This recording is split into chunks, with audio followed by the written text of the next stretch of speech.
Okay. जैसा कि यहाँ पे मैं आपको लेक्चर 3 का लेके आया हूँ इन्फिनाइट सीरीज का। आज जो आपका यहाँ पे लेक्चर दिखाया जाएगा ये इन्फिनाइट सीरीज का लेक्चर नंबर कितना हो जाएगा, 3 हो जाएगा।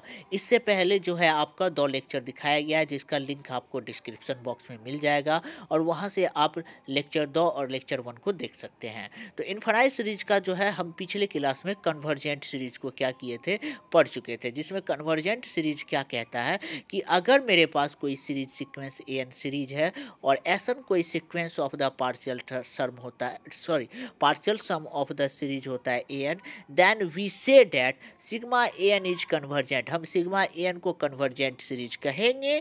कब कहेंगे?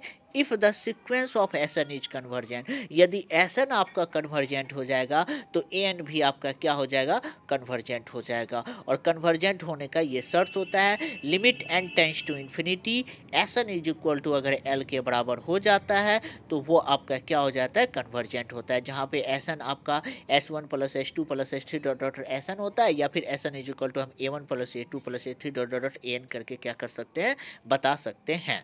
और यहाँ पे जैसा कि ये फॉर्मूला हुआ है। अब यहाँ पे हम डाइवर्जेंट के सीरीज को देखते हैं। डाइवर्जेंट का सीरीज क्या कहना चाहता है? तो डाइवर्जेंट का सीरीज क्या क्या है, let sigma A N be the series and S n कोई sequence of the partial sum है, then A N series A N आपका we says that the series A N is divergent. हम series मेरा A N divergent कहलाएगा if sequence S n is divergent. अगर sequence S n divergent होता है तो A N भी आपका डाइवर्जेंट होगा। अगर सीक्वेंस एसन कन्वर्जेंट होता है तो ए एन भी आपका क्या हो जाएगा, कन्वर्जेंट हो जाएगा। जैसा कि हम यहाँ पे देखें कि एसन अगर कोई डाइवर्जेंट होता है तो डाइवर्जेंट का 2 शर्त होता है, एक प्लस इन्फिनिटी और एक माइनस इन्फिनिटी। क्योंकि अभी हम पॉजिटिव टर्म सीरीज को देखे चल रहे हैं तो इसलिए हम अभी जो टर्म देखेंगे वो सारा क्या देखेंगे, प्लस इन्फिनिटी को देखेंगे। और फिर उसके बाद माइनस इन्फिनिटी को अभी नहीं, बाद में नेक्स्ट क्लास में देखेंगे। अभी नहीं, मतलब अभी इसको अच्छा खासा पॉजिटिव टर्म सीरीज पे हम चर्चा करेंगे, फिर निगेटिव टर्म सीरीज पे।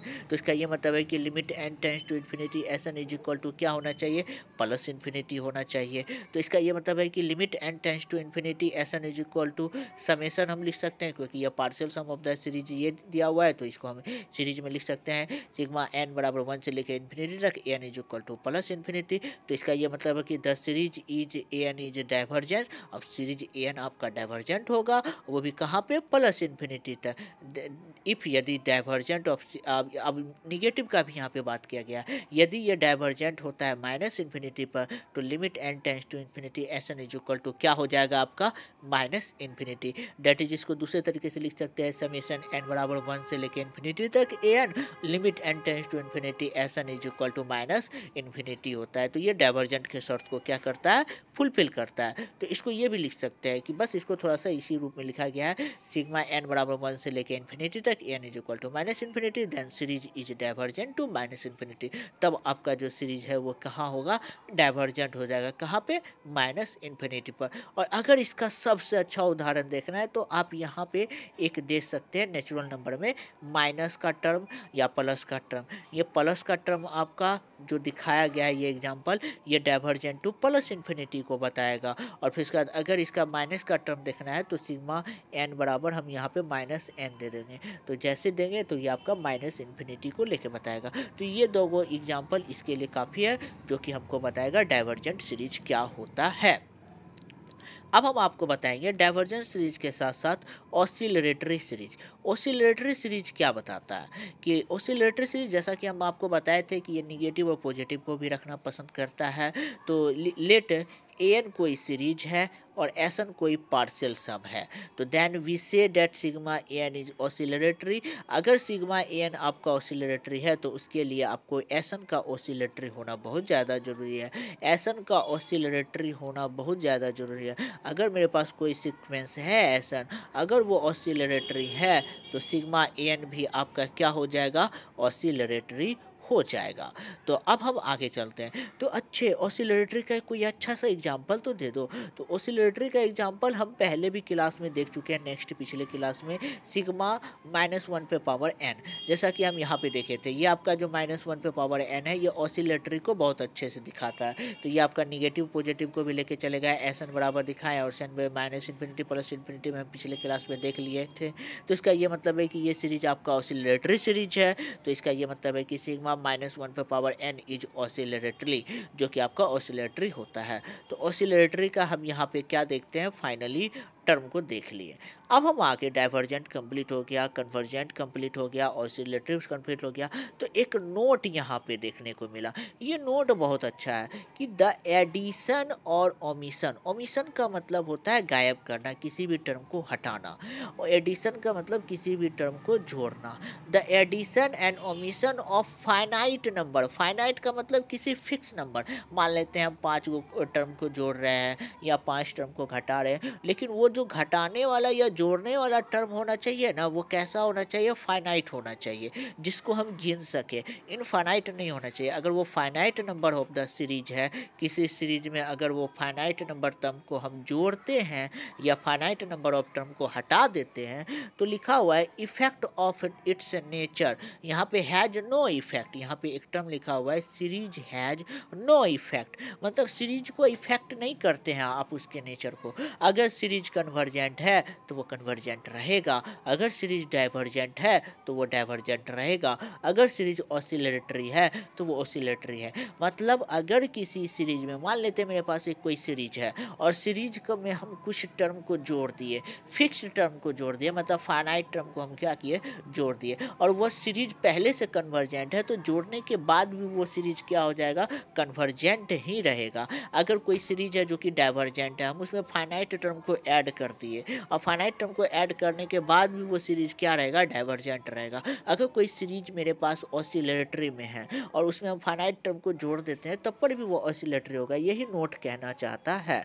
अब एडिशन का तो समझ में आ गया, तो अब ओमिशन को भी समझ जाते हैं। ओमिशन का मतलब होता है किसी भी टर्म को हटाना। हाँ, लेकिन वो हटाने वाला जो टर्म होगा वो फाइनाइट होगा। अगर हम किसी फाइनाइट टर्म को हटा देते हैं, ओमिट कर देते हैं, गायब कर देते हैं, तब पर भी अगर सीरीज कन्वर्जेंट पहले से था तो वो कन्वर्जेंट ही रहेगा, अगर वो डाइवर्जेंट था तो डाइवर्जेंट ही रहेगा, अगर वो ऑसिलेटरी था तो ऑसिलेटरी ही रहेगा। जैसा कि हम यहाँ पे कुछ टर्म को देखते हैं, जैसा कि एग्जाम्पल में यहाँ पे लिखा हुआ है सिग्मा n बराबर 0 से लेके इन्फिनिटी तक 1/n का फैक्टोरियल बराबर ई हम निकालें। याद रखिएगा, ये भी हम एक एग्जाम्पल के तौर पे आपको दिखा रहे हैं, इसका आंसर हम अभी प्रूफ नहीं कर रहे हैं। तो इसका वैल्यू क्या है, आपका ई है।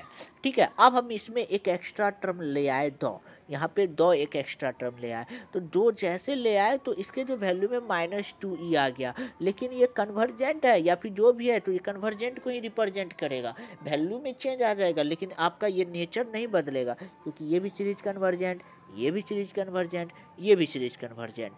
तो हम यहाँ पे क्या देखते हैं कि ये टर्म आपका, यहाँ पे सॉरी प्लस का चिन्ह होगा, यहाँ पे माइनस का चिन्ह गलती से लिखा गया, यहाँ पे प्लस का चिन्ह होगा। ओके, तो ये आपका क्या हो जाता है, प्लस चिन्ह हो गया। फिर उसके बाद हम इसमें जैसे जोड़ेंगे तो 7 ही, लेकिन ये भी कन्वर्जेंट को कि एक फिक्स नंबर है। हम जानते हैं, हम कन्वर्जेंट के शर्त को अभी फुलफिल किए थे, limit n tends to infinity, अगर an या फिर आपका सीरीज an जो है वो l के बराबर है, तो सीरीज an आपका क्या हो जाएगा, कन्वर्जेंट हो जाएगा।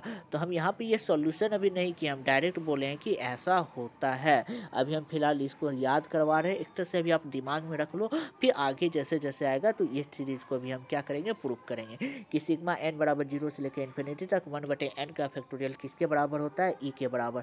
सिग्मा n बराबर 0 से लेकर इन्फिनिटी तक 2/n का फैक्टोरियल, यहाँ पे प्लस होगा, प्लस 2e के बराबर होता है। सिग्मा n बराबर 0 से लेकर इन्फिनिटी तक 7/फैक्टोरियल n is equal to 7e के बराबर।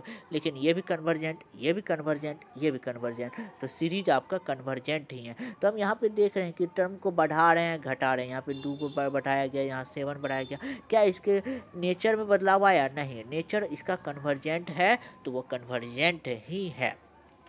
अब नीचे के टर्म को देखते हैं, यहाँ पे जैसा कि सिग्मा n देखें, और हम सिग्मा n में देखते हैं कि ये आपका क्या होता है, इन्फानाइट है। सिग्मा आपका इन्फानाइट है, और फिर उसका 3n भी रखेंगे तब पर भी इन्फानाइट, -5n भी रखेंगे तब पर भी इन्फानाइट को ये रिप्रेजेंट करेगा। तो इसका ये मतलब है कि ये अपने नेचर को बदलेगा नहीं। तो इसका ये मतलब है कि ये आपका डाइवर्जेंट है, और यहाँ पे ये भी डाइवर्जेंट, ये भी डाइवर्जेंट, ये भी डाइवर्जेंट। तो हम सीरीज में देखते हैं कि अगर कोई टर्म एक्स्ट्रा आ भी जाता है तो इसको कोई फ़र्क पड़ने वाला नहीं है, उसके नेचर को कोई फ़र्क पड़ने वाला नहीं है। अगर वो डाइवर्जेंट है तो डाइवर्जेंट रहेगा, अगर वो कन्वर्जेंट है तो कन्वर्जेंट रहेगा, अगर वो ऑसिलरेट है तो ऑसिलरेट रहेगा। ओके, ये था। अब हम कुछ ऑब्जर्वेशन को यहाँ पे देख लेते हैं, कुछ टर्म को देखते हैं कि क्या ये टर्म क्या है। ओके, जैसा कि हम यहाँ पे देखते हैं कि सिग्मा हम एक टर्म लिए, और सिग्मा एन बराबर 0 से लेकर इन्फिनिटी तक ए एन कोई मेरे पास सीरीज है। तो अब हम ये सीरीज है, ये सीरीज को मान लिए सिग्मा एन बराबर 1 से लेकर इन्फिनिटी तक ए एन मेरे पास कोई सीरीज है। हम एस एन बराबर माने तो देन एस एन बराबर हम जानते हैं A one plus A two plus A three dot dot dot A N होता है, यही आपका क्या है, न्यू सीरीज है। तो अब न्यू सीरीज में अब थोड़ा सा यहाँ पे एक टर्म यहाँ पे लिखते हैं, B one plus B two plus B three plus dot dot dot B K plus A one plus A two plus A three dot dot dot A N है। तो इतना को हम यहाँ पे रहने दिया, और इतना को हम पूरे टर्म को ये लिख सकते हैं। क्यों नहीं लिख सकते हैं, एन का मान 1 से लेकर इन्फिनिटी तक है तो लिख सकते हैं। अब इसको भी उसी तरह यहाँ पे हम एम बराबर 1 से लेकर इन्फिनिटी तक, के तक था तो के तक, क्योंकि ये फाइनाइट है तो फाइनाइट में लिख दिया, इसको ऐसे लिख दिए। और इस पूरे टर्म को हम क्या मान लेते हैं, सी एन मान लेते हैं। अब थोड़ा सा यहाँ पे लिखा हुआ है इन दिस सीरीज के नंबर ऑफ टर्म्स एडेड, इसमें हम के नंबर ऑफ टर्म को क्या किए हैं, ऐड किए हैं। ये जो एक्स्ट्रा जो टर्म हुआ है वो फाइनाइट है, क्योंकि यहाँ पे हम इसको गिन सकते हैं ना, यहाँ पे 1 2 3 डॉट डॉट डॉट के तक है, ये फाइनाइट है। इनफाइनाइट टर्म को हम ऐड नहीं किए, वही हम चीज़ बताना चाहते हैं कि अगर हम किसी इनफाइनाइट टर्म को फाइनाइट टर्म को ऐड करते हैं तो उसके सीरीज के नेचर में बदलाव नहीं आएगा। वही चीज़ हम यहाँ पे क्या किए हैं, ऐड किए हैं, जैसा कि वही लिखाया गया के number of series added sigma A N. अब इसको हम मान लेते हैं सी एन। इस पूरे टर्म को हम क्या मान लेते हैं, यहाँ पे यहाँ से लेके यहाँ तक के पूरे टर्म को हम क्या मान लेते हैं, सी एन मान लेते हैं। तो सी एन बराबर अब हम लिखने की कोशिश करते हैं, सी वन जैसे रखेंगे तो बी वन होगा, क्योंकि ये वाला टर्म होगा, क्योंकि वो पूरा टर्म आपका सी वन है ना, तो बी वन हो जाएगा, फिर उसके बाद बी टू हो जाएगा, फिर बी थ्री हो जाएगा, फिर डॉट डॉट डॉट बी के। हाँ, ये के टर्म के बाद, क्योंकि हम जानते हैं फर्स्ट का के टर्म तो यही रखेगा ना, फर्स्ट के टर्म यही रखेगा, जैसे हम सी वन रखेंगे वह बी वन होगा। क्यों, क्योंकि पहला टर्म आपका क्या है, यहाँ पे बी वन है। ओके, और फिर उसके बाद आपका दूसरा टर्म क्या है, बी टू है, तो सी टू जैसे रखेंगे तो वह बी टू हो जाएगा, सी थ्री जैसे रखेंगे तो बी थ्री हो जाएगा, और सी के भी जैसे रखेंगे बी के तक। हाँ, जैसे सी के प्लस वन रखे तब फिर जाके ये ए वन को रिप्रेजेंट करेगा, फिर सी के प्लस टू रखेंगे तो ये ए टू को रिप्रेजेंट करेगा। इसको इस तरह से हम लिख सकते हैं।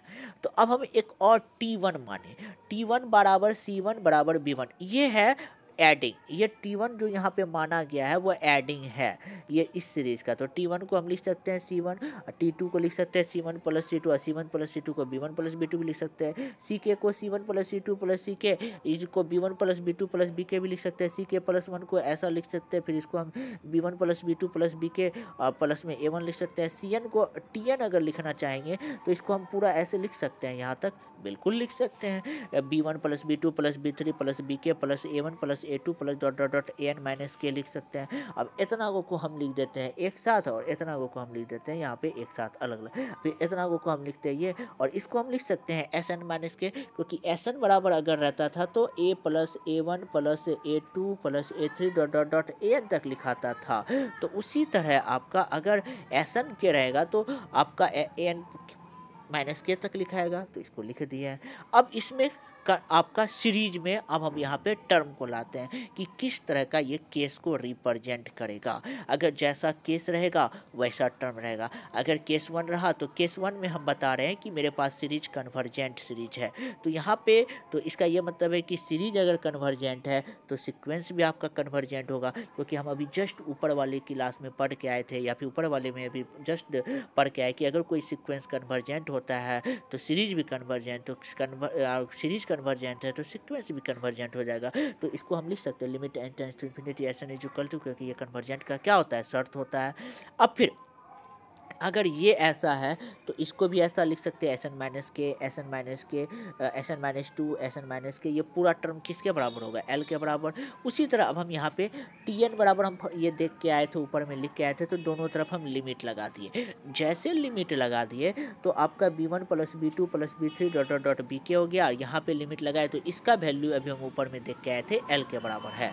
तो अब यहाँ पे हम देखते हैं कि ये आपका इतना को तो फिक्स है, फाइनाइट है, और एल भी आपका एक फाइनाइट है। तो इसका ये मतलब है कि ये पूरे टर्म का जो एडिंग होगा वो भी क्या हो जाएगा, फाइनाइट। और कोई भी टी एन अगर फाइनाइट होता है तो वो टी एन जो सीक्वेंस होता है वो आपका क्या होता है, कन्वर्जेंट होता है। तो हम यहाँ पे लिख देंगे कि टी एन इज कन्वर्जेंट। और टी एन जो कन्वर्जेंट है तो इसका मतलब B one plus B two plus B three plus dot dot dot B K plus L E भी क्या हो जाएगा, कन्वर्जेंट। और ये पूरा टर्म जैसे कन्वर्जेंट हो जाएगा तो सी एन कन्वर्जेंट हो जाएगा। और सी एन जैसे कन्वर्जेंट हुआ तो हम इसको लिख सकते हैं एन बराबर 1 से लेके इन्फिनिटी तक C N is equal to B one plus B two plus B K plus dot L. तो इसका ये मतलब है हम यहाँ पे ये टर्म देखें कि अगर सीरीज कन्वर्जेंट होता है तो उसमें एडिंग किया हुआ टर्म भी क्या हो जाता है, कन्वर्जेंट होता है। क्योंकि हम यहाँ पे बताएं ना कि अगर सीरीज कन्वर्जेंट है केस वन में, जैसे कन्वर्जेंट हुआ तो हम यहाँ पे एक्स्ट्रा टर्म अपने मन से ये जोड़े थे ना,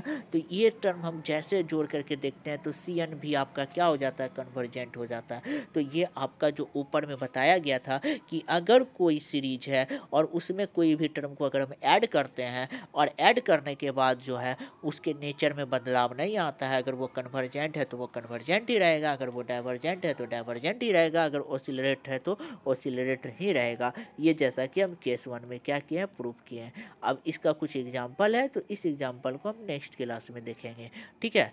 तो आप इसको देख लेना। अगर वीडियो पसंद आए तो प्लीज़ लाइक शेयर और सब्सक्राइब कर लीजिए। Thank you.